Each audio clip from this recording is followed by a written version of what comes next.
Assalamualaikum warahmatullahi wabarakatuh. Alhamdulillahirrabbilalamin wa bihi nasta'in wa ala umri dunya waddin wassalatu wassalamu ala asrafil anbiya'i wal mursalin wa ala alihi wa sahbihi ajmain amma ba'du. Yang paling pertama, marilah kita panjatkan puji syukur kita kehadirat Allah Subhanahu wa taala yang telah memberikan seluruh nikmatnya berupa kesehatan dan lain sebagainya kepada kita semua, sehingga pada hari ini kita masih bisa menuntut ilmu di acara orientasi AIK 2021. Tidak lupa salawat beriring salam, mari kita panjatkan kepada Nabi besar kita, yaitu Nabi besar Muhammad Sallallahu Alaihi Wasallam. Mungkin sebelum memulai ke materi, ada baiknya saya perkenalan terlebih dahulu. Perkenalkan, nama saya Delika Puspita dari Fakultas Kesehatan Masyarakat Universitas Muhammadiyah Jakarta, angkatan 2018. Kali ini saya sebagai moderator pada materi prinsip-prinsip ibadah dalam Islam. Sebelum masuk ke materinya, mungkin izinkan saya untuk membacakan CV pemateri terlebih dahulu. Beliau adalah Dr. Saiful Bahri, LCMA, bekerja sebagai dosen Fakultas Agama Islam di UMJ dan juga sebagai Ketua LPP AIK UMJ. Beliau bertempat tinggal di Kalibata, Jakarta Selatan. Riwayat pendidikan beliau bersekolah di Madrasah Aliyah Negeri 1 Surakarta, S1 di Universitas Al-Azhar, Fakultas Usuluddin Kairo, S2 di program Magister Tafsir Al-Quran Universitas Al-Azhar Kairo, dan S3-nya di program PhD Tafsir Al-Quran Universitas Al-Azhar Kairo. Mungkin saya akan membacakan sedikit pengalaman organisasinya. Pada tahun 2020 sampai 2025, beliau menjabat sebagai Wakil Ketua di Lembaga Seni Budaya dan Peradaban Islam Majelis Ulama Indonesia, dan beliau juga menjabat sebagai anggota saat ini di Inisiatif Dai Center, lalu di Lembaga Pentasihan Mushaf Al-Quran, dan sebagai anggota di Dewan Pengawas Syariah Lasnas Yakesma. Langsung saja tanpa basa-basi lebih panjang, kepada Ayahanda Dr. Saiful Bahri untuk waktunya saya persilahkan. Terima kasih, Delika. Assalamualaikum warahmatullahi wabarakatuh. Bismillahirrahmanirrahim. Alhamdulillahilladzi hadana lil Islam wa akramana bil iman wa faddalana bil Qur'an. Allahumma salli wa sallim wa barik ala nabiyyina Muhammadin sallallahu alaihi wasallam wa ala alihi wa ashabihil kiram, amma ba'd.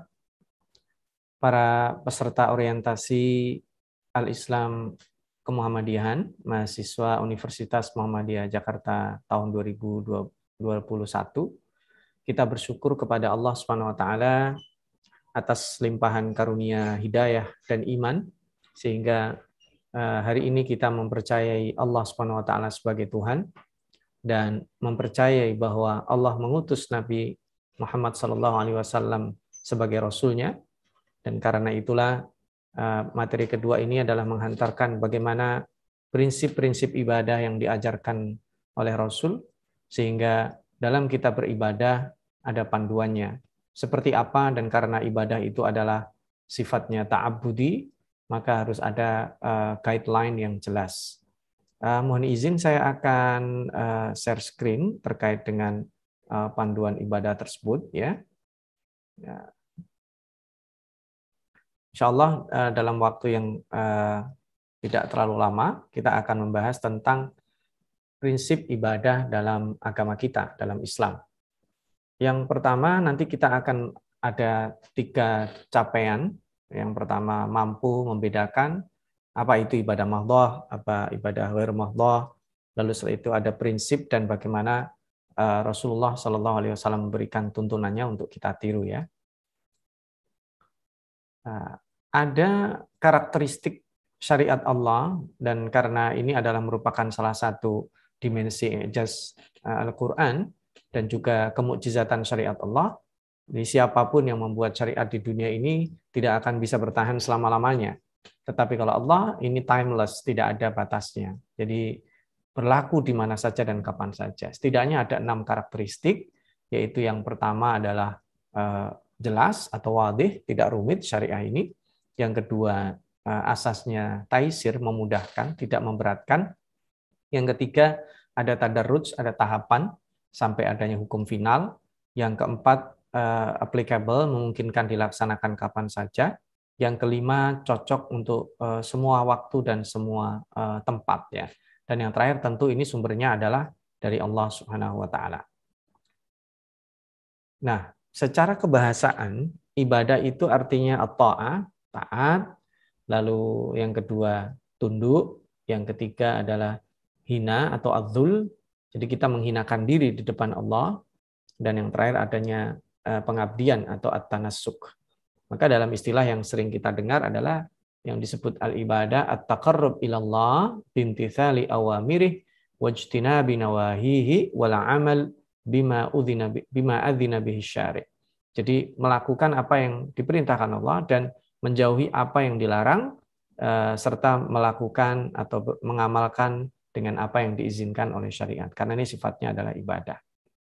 Nah, ini bagan tentang ibadah. Jadi ibadah itu ada yang sifatnya mahdhah, berarti ini caranya khusus, baik jenisnya maupun pelaksanaannya, kaifiyah.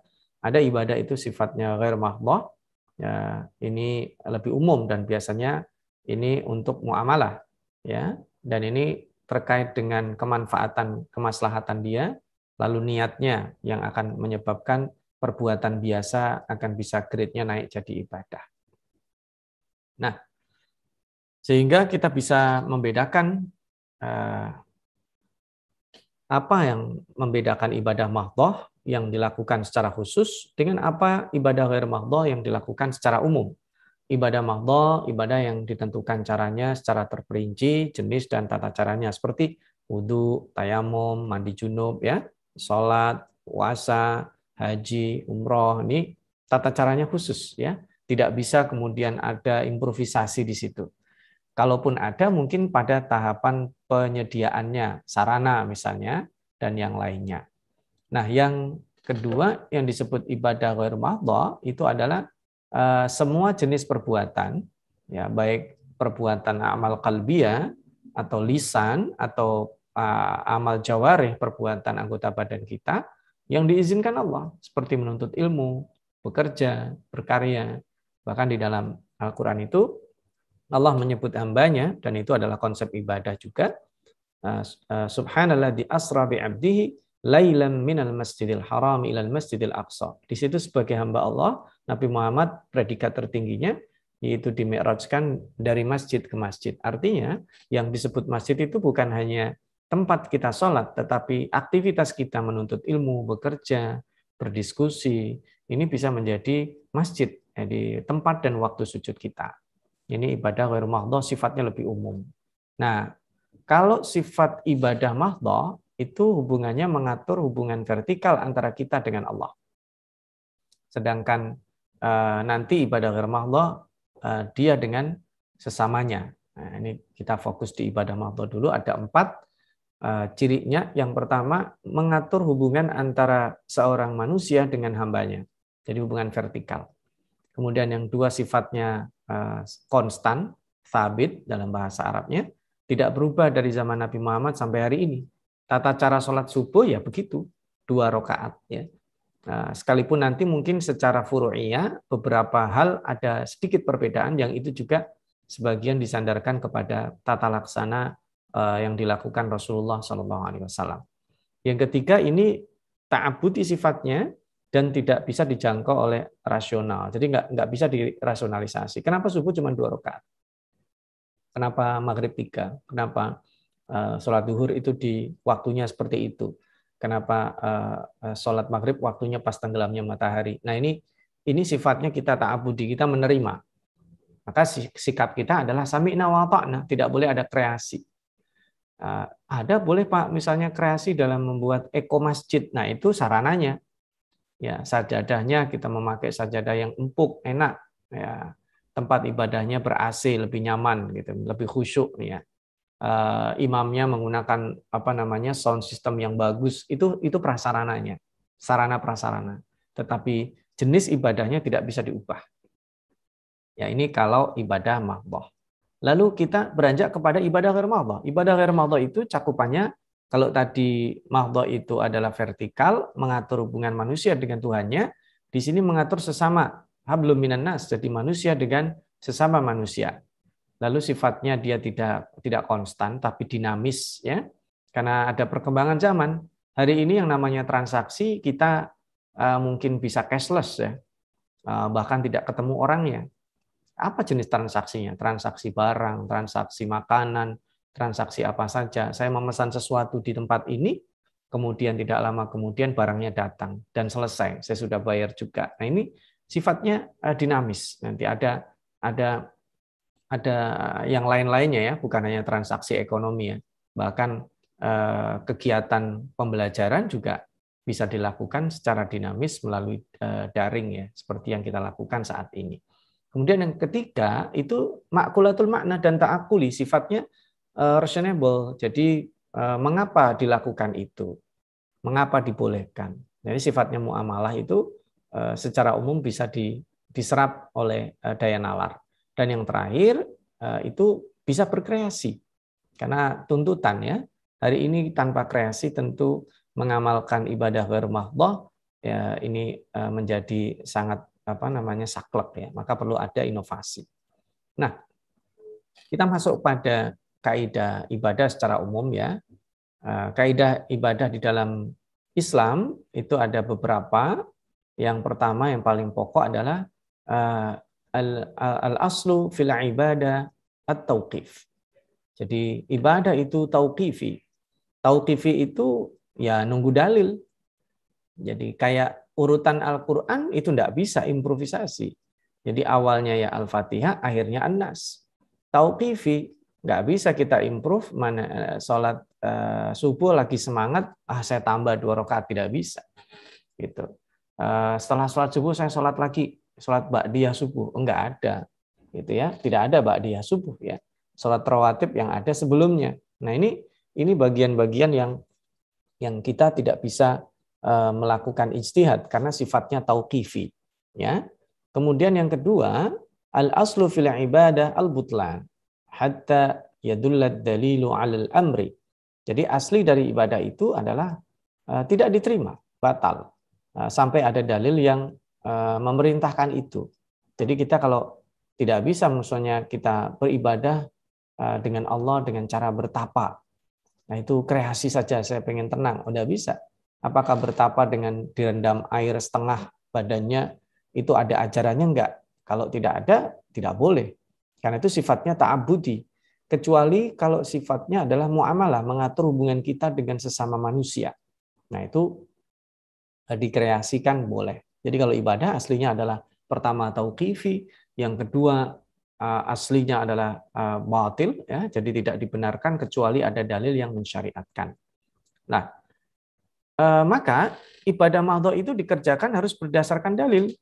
Dalil sumber tertinggi di dalam hukum Islam itu ada 2, yaitu Al-Quran dan As-Sunnah Al-Maqbulah atau Al-Hadis Al-Maqbul.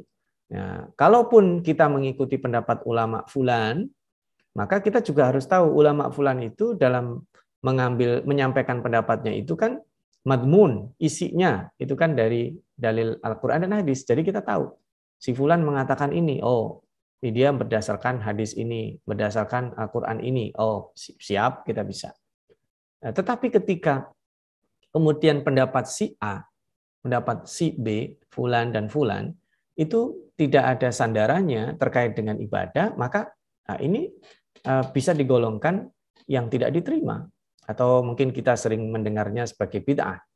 Seperti misalnya, sholat sunnah yang dikhususkan, meniatkan di nisfu Sya'ban misalnya. Ketika tidak ada ajaran, maka sholat sunnah itu tidak perlu dilakukan. Nah, kecuali kita sholat sunnah. Karena ada istilah sholat sunnah mutlak. Kita sholat sunnah saja. Bisa dilakukan kapan saja, ketika sedang gundah, ketika kita ingin berdoa kepada Allah. Cara berdoa yang terbaik adalah sholat 2 rakaat. Tetapi kalau kemudian kita mengkhususkan sholat di waktu itu, ya itu maka itu menjadi sesuatu yang aneh. Nah, adapun puasa, kalau puasa bagaimana? Kalau puasa dia ada dalilnya, yaitu Ayyamul Bid, puasa tengah bulan Qamariyah. Maka ya diniatkan sama seperti halnya niat-niat puasa di tengah bulan yang lainnya. Demikian juga puasa Rabu Wekasan. Nah, ini sekarang sedang mau muncul nih Rabu Wekasan ini, ya, karena udah dekat-dekat akhir tahun misalnya, atau bulan Safar mau Maulid, bulan Maulid misalnya. Istilah ini kita tidak bisa membedakan antara adat dengan antara ibadah. Kalau adat adalah perilaku kebiasaan yang tidak terkait dengan Allah. Kalau itu ada kaitannya dengan Allah, berarti kita harus pilih. Ketika itu terkait dengan Allah, maka itu jenisnya ibadah. Jadi ketika tidak ada dalilnya, kita sebaiknya tidak melakukan. Yang berikutnya ada adzan misalnya.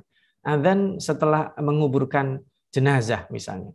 Nah, ini kan peruntukan adzan itu memanggil orang sholat. Jadi ketika adzan diuntukkan untuk yang lainnya, ya ini mungkin nanti ada debatable, tetapi sebaiknya adzan itu kita peruntukkan untuk memanggil sholat, ya. Ya, kecuali ada dalil yang menunjukkan bahwa itu ada peruntukannya selain itu. Ya, ini nanti mungkin memang akan debatable, tetapi ketika itu tidak ada ajarannya karena ini mengatur hubungan kita dengan Allah, sebaiknya ketika tidak ada yang memerintahkan atau tidak ada dalilnya, tidak kita lakukan. Ya, ini sama nanti ada yang bertanya, apa hukumnya salaman setelah sholatnya? Nah, itu sudah selesai. Salaman setelah sholat itu tidak terkait dengan ibadah. Sehingga setelah sholat pun orang bisa salaman, setelah sholat orang juga bisa zikir, setelah sholat orang bisa buka HP. Ya. Jadi nanti kadang sebagian kita saklek. Jadi habis sholat, nggak boleh itu salaman. Setelah sholat, ya sama, setelah sholat kok Anda pegang HP. Nah, ini jadi sesuatu yang tidak terkait dengan ibadah, itu sisanya adalah bagian dari muamalah. Kecuali muamalah itu grade-nya dinaikkan, harus dilakukan, maka dia menjadi ibadah. Nah, itu yang tidak boleh. Setelah sholat ya, kamu harus salaman. Kalau nggak salaman, nggak sah sholatnya. Nah, itu menaikkan adat atau kebiasaan menjadi ibadah. Baik, saya lanjutkan ya. Nah, para peserta orientasi AIK yang dirahmati Allah, prinsip utama harus ada perintah dan ketentuan. Dan otoritas tertinggi ini ada Allah Subhanahu wa taala dan tentu melalui wahyu yang diberikan kepada nabinya. Sedangkan muamalah itu Rasulullah sallallahu alaihi wasallam mengatakan antum a'lamu bi umuri dunyakum. Jadi kalau muamalah lebih longgar ya, sekalipun ada panduan-panduan umumnya. Yang kedua, ibadah itu tidak sulit. Jadi jangan dibayangkan orang ibadah itu adalah orang yang paling sulit. Kalau makin tinggi kesulitannya, nilai pahalanya makin besar, belum tentu. Jadi agama kita itu agama yang mudah, agama yang rahmah, agama yang lebih mementingkan maqasidnya. Nah, sehingga kalau itu memberatkan justru akan bertentangan. Allah memberi beban kepada kita sesuai dengan kemampuan yang diberikan. Bahkan di dalam ibadah itu ada yang disebut dengan rukhsah. Rukhsah ketika sakit, rukhsah ketika safar, ya, rukhsah ketika perempuan hamil, ya, menyusui, terkait dengan puasa, ya kan? Rukhsah dalam sholat, nggak bisa berdiri, duduk, nggak bisa duduk berbaring. Ya, rukhsah dalam safar, ada fikih safar, boleh dijamak, boleh dikosor, ya. Rukhsah ketika terjebak kemacetan, rukhsah ketika ada acara yang yang mengharuskan seseorang melakukan itu, seperti misalnya dokter bedah misalnya, ya, dia harus berada di tempat itu sehingga kalau dia tinggalkan di sini ada keselamatan nyawa, sedangkan dia ada kewajiban sholat, oh berarti boleh dijamak. Jadi ada keringanan-keringanan, ada aturan-aturan yang bisa kita praktekkan. Nah, ini bisa kita lihat di dalam Al-Baqarah ya, 185. Yuridullahu bikumul yusra wala yuridu bikumul usra. Ini Allah Subhanahu wa taala memberikan penekanan kemudahan yang diinginkan. La yukallifullahu nafsan illa wus'aha. Oke. Yang ketiga, Dalam ibadah itu yang berhak disembah hanya Allah. Karena intisari dari ibadah itu ta'abbud, hanya menyembah kepada Allah, mengikrarkan ketuhanan Allah dan mengakui Nabi Muhammad sebagai rasulnya yang membawa tasyrik dari Allah Subhanahu wa taala. Nah, ini perlu dilengkapi pada prinsip kedua, ibadah itu tanpa perantara. Tidak ada percaloan dalam ibadah, nggak ada. Jadi ibadah itu konsepnya kita langsung menghadap Allah Subhanahu wa taala. Bahwa melalui ibadah ini kita mendekat dengan Allah. Dan Rasul Shallallahu alaihi wasallam bersabda dalam salah satu hadisnya, aqrabu ma yakunul 'abd min rabbih wa huwa sajid. Kondisi terdekat seseorang hamba dengan Tuhannya adalah pada saat dia bersujud. Ini artinya pada saat dia sujud itu dia mendekat dengan Allah. Dalam sholatnya dia memohon, meminta, menghibah kepada Allah. Dia berikrar iyyaka na'bud wa iyyaka nasta'in. Dan yang kelima, terakhir, tentu ibadah itu asasnya adalah ikhlas. Jadi ada dua hal yang perlu diperhatikan di dalam ibadah. Dia harus sesuai dengan tuntunan. Yang kedua, ikhlas. Jadi sesuai tuntunan, dia sholat sudah menghadap kiblat, suci dari hadas, suci dari najis, tempatnya juga bersih. Tapi dia tidak ikhlas, tidak diterima. Tapi ini ikhlas terkait dengan ini yang menilai adalah Allah. Atau dia ikhlas, saya ikhlas kok ibadah. Tetapi sholatnya salah. Dia sholatnya nggak nutup aurat. Atau sholatnya di tempat yang kotor. Ya, atau dia nggak suci dari hadas, nggak pakai wudhu atau tayamum. Ya tentu tidak bisa. Maka ini penting. Atau misalnya dia sholat zuhur, tetapi berniat ini adalah sholat maghrib, ya tentu tidak boleh. Dan inilah pentingnya adanya panduan selain guideline contoh dari Rasul Shallallahu Alaihi Wasallam, maka ini juga diperlukan supaya tidak banyak dia melakukan kesalahan. Ya.